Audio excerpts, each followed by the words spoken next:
오늘 열왕기하 13장 1절에서 오늘 6절까지가 말씀의 본문입니다만은 우리가 25절까지는 사실을 말씀을 좀 살펴보면서 말씀을 이해를 해야 되는 거죠.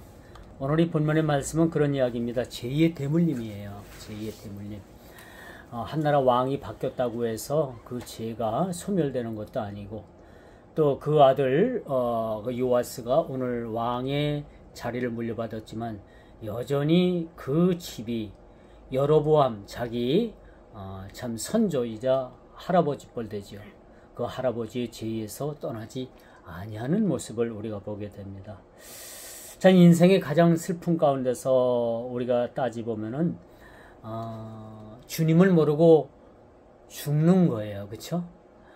뭐 살다 보면 재산을 잃을 수도 있고 건강을 잃을 수도 있고, 살다 보면 우리가 뭐 어떤 일을 못 겪겠습니까? 그러나 가장 인생에 있어서 참 아쉽고, 또 인생에 있어서 가장 참 해야 될 일, 그 하지 못한 것 중에 하나가 예수를 믿고 구원받지 못한 그 사실이 인생에 있어서 가장 불행이라고 저는 그렇게 정의를 한번 내려봅니다. 뭐 여러분들도 마찬가지일 거예요.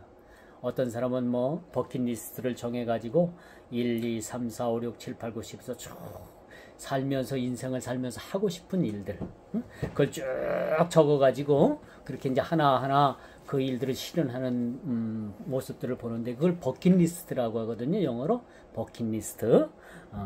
그런데 이제 그 버킷리스트 중에서도 가장 아쉽고 인생에서 가장 귀하고 가장 수위를 높여 그렇게 정할 것이 있다라면, 내가 예수를 잘 믿고 하나님의 구원에 이루는 것이 참 가장 귀한 것이라고 말씀드릴 수가 있을 거예요. 그렇죠?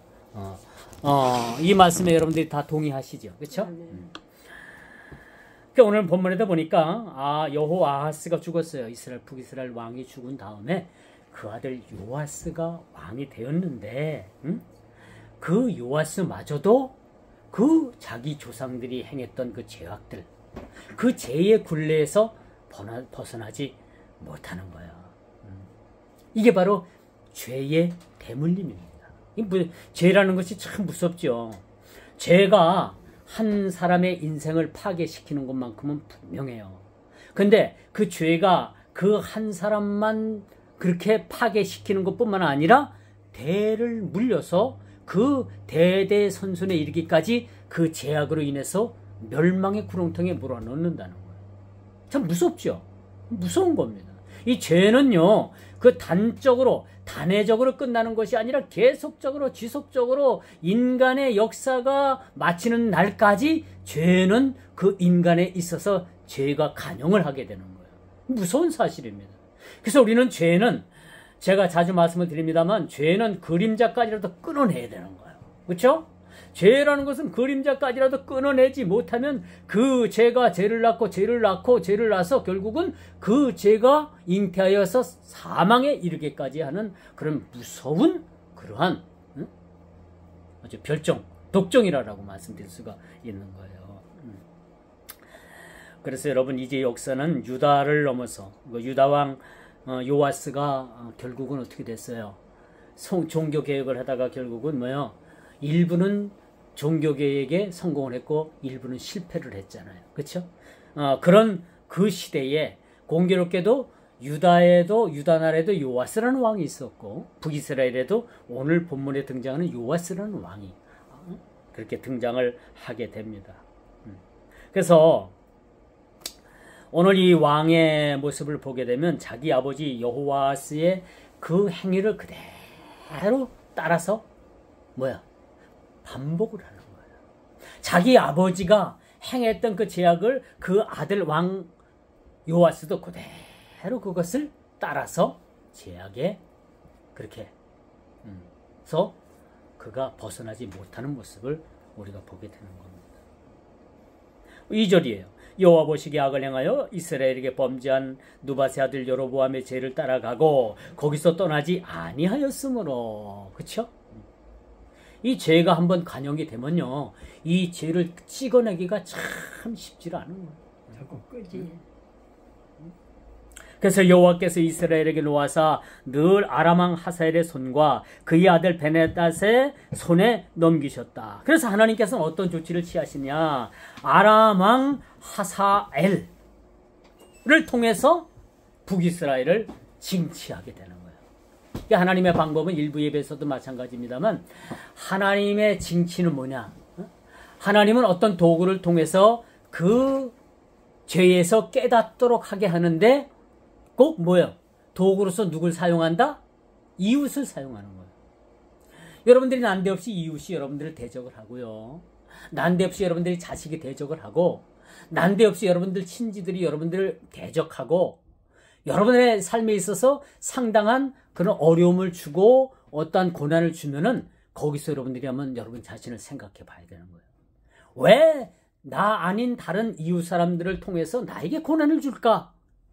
그것은 하나님께서 그 일을 통해서 내 자신을 들여다보도록 만들어 주시는 그런 내 자신의 바로메타를 그렇게 하나님께서는 만들어 놓으셨다라고 말씀드릴 수가 있어요. 오늘 본문도 마찬가지예요. 북이스라엘 요아스가 자기 아버지 요아스의 그 길을 똑같이 따라가니까 하나님께서 아람 왕 하사엘의 손과 그의 아들 베나닷의 손에 그들을 넘겼더라라고 3절에 그렇게 말해주고, 넘긴 건 뭐예요? 그들 손에 붙인 거예요. 그들을 괴롭게 하고, 쳐들어와가지고 먹을 거 다 뺏어가고, 좋은 거 다 뺏어가고, 더러는 사람을 죽이기까지 하고, 그런 일들을 일삼게 되는 거예요. 이것을 어느 한 단순한 재앙으로 볼 것이 아니라, 왜 이런 일이 북이스라엘에 일어났는가라는 것을 그 나라 요아스 왕을 비롯해서 많은 말단 백성에 이르기까지 그것을 깨닫는데 중점을 둬야 되는데, 사실 그들은 깨닫지 못하는 거예요. 깨닫지 못하는 거예요. 나라의 운명이 백성 가운데 그렇게 놓여지게 되죠. 아람 왕 하사엘과 그의 아들 베나닷이 눈이 쳐들어와가지고 이 북이스라엘을 괴롭힙니다. 이렇게 괴롭히는데 왜 나를 괴롭힐까? 왜 그 평소에도 보이지 않던 먼 친척이 나를 찾아와갖고 나를 왜 이렇게 괴롭힐까? 거기는 분명히 뜻이 있는 거 아닙니까? 그쵸? 뭔 일이 있는 거요. 그렇기 때문에 우리는 어떤 우리 주위에서 일어난 일들이라든가 그런 것들을 잘 우리가 주시해 볼 필요가 있는 거예요. 어떤 상대방을 바라보면서 그 상대방을 통해서 나를 보는 겁니다. 그 상대방이 나에게 행하는 그 모든 일들을 보면서 그것이 나의 거울이 되어야 되는 거예요. 나를 비춰보는 거죠. 거기서 우리가 깨달음이 있게 되는 거예요. 왜 저 사람이 난데없이 나를 이렇게 핍박할까? 그렇죠? 왜 저 사람이, 왜 나하고는 평상시에 그런 어떤 그 말도 한번 썩지 않던 사람이 왜 나를 이리 와서 핍박하고 나를 괴롭게 할까?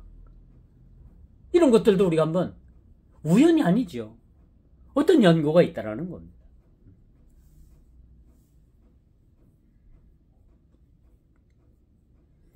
그래서 북이스라엘은 오늘 진짜 끊지 못할 그 죄악들, 우상들, 이런 범죄 때문에 그 왕이 바뀌었어도, 요아스라는 왕에서 이제 요아스라는 왕으로 바뀌었지만 왕의 자리만 바뀌었지 그것이 그 죄는 계속해서 대물림되고 있다는 걸 봐요. 그 수년 전에 가게에 흐르는 저주를 끊으라, 그런 그 책이 있었는데, 이것은 뭐 지극히 성경적이진 않아요. 성경적이진 않는데 그 가게에 흐르는 어떤 대대로 내려오는 끊지 못할 하나님 앞에 그런 범죄함들도 분명히 있는 거예요. 그렇죠? 그 부모의 그 죄악을 보고 자식이 그것을 배워요. 그것을 그 부모의 죄를 죄악으로 알고 거기서 끊고 자기 대해서 그것을 마감해야 되는데 대다수가 그렇진 않은 거예요. 은연중에 또 그 젖어 들어가게 되는 거예요. 나도 모르게 젖어 들어가게 되는 거예요. 어떤 아버지가 아주 술을 먹고 가정을 파탄 지경까지 이르게 했어. 그러니까 그 자식들도 얼마나 그 성장하면서 그 술중병의 아버지 때문에 얼마나 많은 고통을 당했게. 그래서 이 아들들은 아주 치를 떨죠. 이를 갈았어요. 나는 커서 어른이 되면 절대 술 먹지 않고 아버지같이 살지 않겠다고 그렇게 맹세를 하고 그렇게 살았는데 어느덧 아버지 나이가 되고 자기 자신을 돌아보니까 자기 자신이 아버지와 똑같은 사람이 되어 있더라. 응? 이게 뭡니까? 본인은 그렇게 아버지와 그런 어떤 아버지의 잘못된 삶에서 단절된 삶을 살겠노라고 그렇게 했지만은 자기도 모르게 어느새 그 아버지의 모습을 닮아 있는 모습을 보게 되는 겁니다. 이게 어떤 그 부모 자식 간의 어떤 비정한 얘기를 하자고 하는 얘기가 아니라 이마만큼 죄는 대물림 되는 거예요. 잘못하면 대물림 되는 거예요. 잘못되면 누구 대해서 끊자? 내 대해서 다 끊는 거예요. 내 대해서 모든 잘못됨을 끊고 돌이켜서 자식들이 본받을 만한 그런 신앙을 내가 힘들고 어렵지만은 세워져 나가는 거예요. 그리고 이제 마지막 임종 때에 얘들아 다 모여봐라. 내가 너희들에게 많은 재산을 나눠줄 수는 없지만 내가 지금까지 하나님 앞에 살면서 신앙생활 하면서 그래도 내가 어떻게 신앙생활한 건 너희들이 알지 않느냐? 너희들도 내가 산 것 같이 이와 같이 너희들도 그런 신앙생활 가운데 살아야 된다라는 그런 유언적인 메시지를 남기고 여러분들이 하나님 나라 가야 되는 거예요. 응? 그래야지만 여러분 때에서 모든 어떤 시행착오적인 그런 대물림이 이루어지지 않는다는 겁니다. 놀랍죠? 그런데 북이스라엘의 여호아하스는 그렇게 하질 못했어요. 자기 자식이 왕이 될 때 그 죄악을 다 대물림하게 됩니다. 여호아스의 그런 죄악입니까? 너 여로보암 가문, 북이스라엘의 여로보암 하면은 악함의 대명사예요. 여로보암의 처가 누굽니까? 여로보암의 처가 누구예요? 이세벨.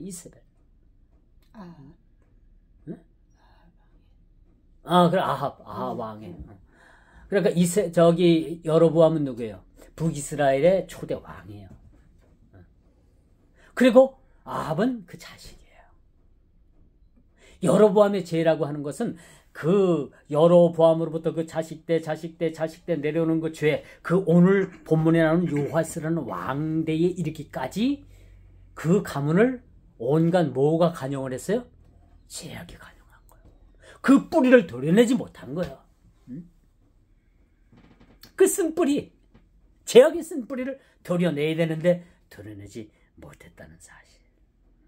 그런데 여러분 보십시오. 요아스가 이제 이런 고통을 당하고 4절에 보니까 하나님께 기도를 해요. 기도를 하니까 어떻게 돼요? 아람왕이 물러가고 자기들을 괴롭혔던 그런 세력들이 물러가게 되는 거예요. 4절에 보니까 참 놀랍죠. 하나님의 이런 와중에서도 기도하는 기도를 그 손을 기억하시는 모습을 보게 돼요. 절묘한 타이밍이죠. 타이밍이라고도 볼 것도 없고, 그런 고통을 당하니까 또 이스라엘이 또 하나님 앞에 막 기도를 하니까 하나님께서 그들의 기도를 들으시고 그들을 징치하던 도구를 다 제하여 주시는 거예요. 그래서 이에 구원자를 이스라엘에게 주심에 이스라엘 자손이 아람 사람의 손에서 벗어나 전과 같이 자기 장막에 거하였으나, 그렇죠? 거하였으나 그 이후에 어떤 일이 일어날 것 같아요? 이들의 평화는 잠시 잠깐인 거예요. 왜? 이들이 하나님 앞에 기도했지만은 이들의 본질적인 죄악을 그들이 끊지 못하고 계속해서 죄를 반복하고 있는 사실을 우리가 보게 됩니다. 그러므로 여러분, 우리가 주님의 위대한 용서 다음에는 그 주님의 위대한 용서를 받은 그런 백성들은요, 그 포악한 죄에서 떠나는 겁니다. 본문을 보십시오. 하나님 앞에 기도하니까 하나님께서 그 징계의 채찍을 그렇게 다 제하시잖아, 다시.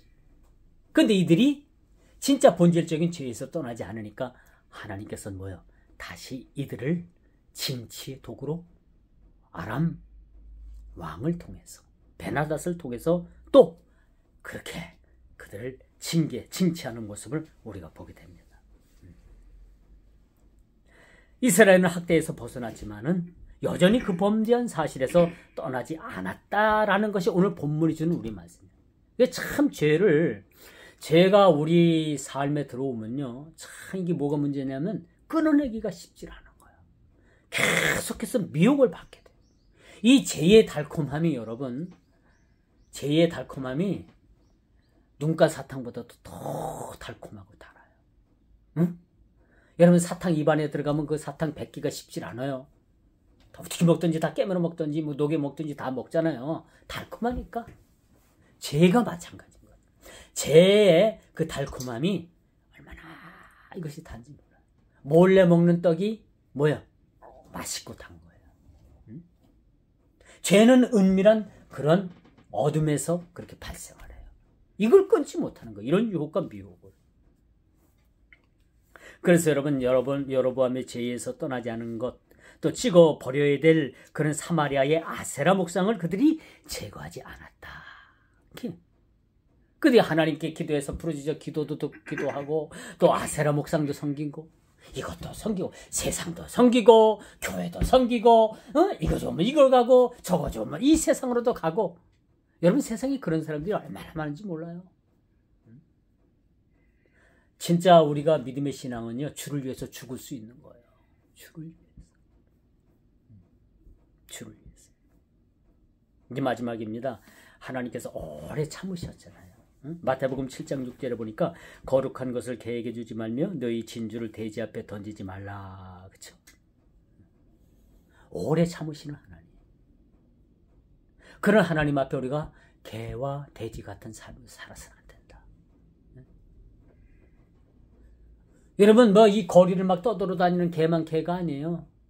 우리가 하나님 말씀대로 살지 못하면 무슨 인생이다? 개 같은 인생. 죄송합니다. 돼지 같은 인생이 되는 거예요. 돼지는 아무리 막 깨끗이 씻겨도 금방 그 더러운 그 오물물에 가서 또 이렇게 온몸을 다 오염시키잖아요. 짐승에만 있는 게 아니에요. 사람도 그렇게 사는 사람들이 사람의 탈을 쓰고 그렇게 사는 그러한 별종들이 많이 있어요. 세상에는. 얼마나 많은지 몰라요.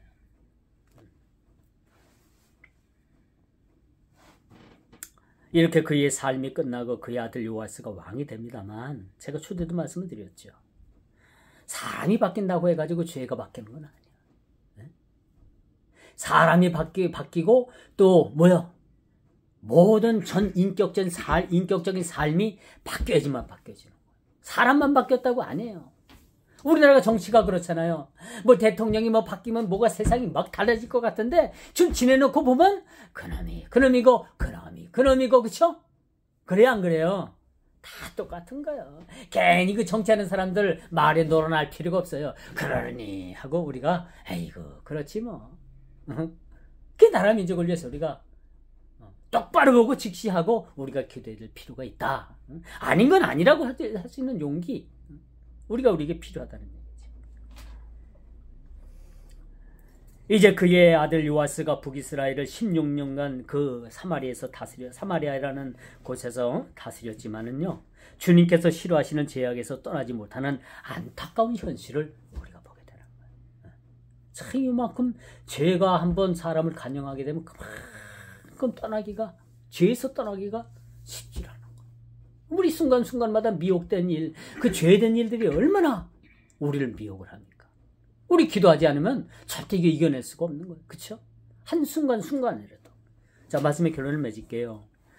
13절에 보니까 그 가운데 행하였더라. 그렇죠? 그 가운데. 죄악 가운데 그렇게 그들이 행한 거예요.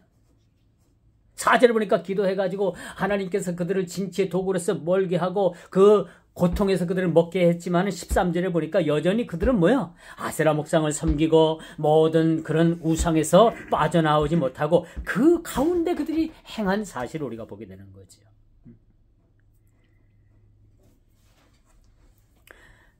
그러나 반드시 죄의 단절, 이것은 주님 앞에 나가는 첫 번째 우리가 해결해야 될 문제. 주님 앞에 나가는 자마다 다 뭐예요? 죄의 문제를 가지고 나가서 그 죄의 문제를 십자가 밑에서 다 우리가 이거 해결받지 못하면 참 우리가 힘든 삶을 살 수밖에 없는 거예요. 그렇기 때문에 우리가 주님 앞에 나갈 땐 우리 죄의 문제를 가지고 나가서 우리 모든 문제를 해결받는 저와 여러분 모두가 다 되기를 주 이름으로 축원드리겠습니다. 기도합니다. 기회는 잡고도 놓치는 것은 죄에 대한 미련 때문임을 우리가 깨달아 죄의 그림자까지라도 버릴 수 있는 저희들이 되기를 원합니다. 죄의 단절은 오랜 시간이 흐른다고 해서 이것이 바뀌는 것도 아니고 오로지 주님 앞에 우리가 죄의 문제를 해결받을 일은 십자가, 주님 그 십자가 밑으로 가서 죄의 문제를 해결받는 일입니다. 주님, 죄의 굴레가 우리 삶에 반복되지 않도록 모든 죄악에서 저희들을 구원하여 주옵소서. 예수님의 이름으로 기도드리옵나이다. 아멘.